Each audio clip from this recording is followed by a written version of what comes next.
Hello, আসসালামু আলাইকুম বন্ধুরা, কেমন আছেন সবাই? আশা করি আপনারা সবাই অনেক বেশি ভালো আছেন। তো আজকে আমি আর শিশির অর্থাৎ আমার মামা যাচ্ছি বগুড়ার উদ্দেশ্যে। আমরা বগুড়ার মমইনের দিকে যাব।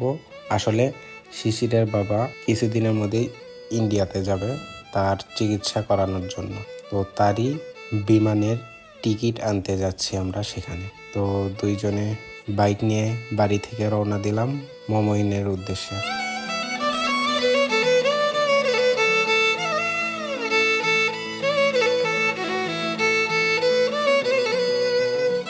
অবশেষে আমরা দুইজন মমইনে এসে পৌঁছালাম এবং সেখানে কিছুক্ষণ অপেক্ষা করে অনলাইন বিমানের টিকিটটি নিয়ে বাড়ির উদ্দেশ্যে রওনা দিলাম এবং মাঝ রাস্তায় ঠান্ডা পানীয় কিছু খেয়ে আবার গল্প করতে করতে বাড়ির দিকে রওনা দিই।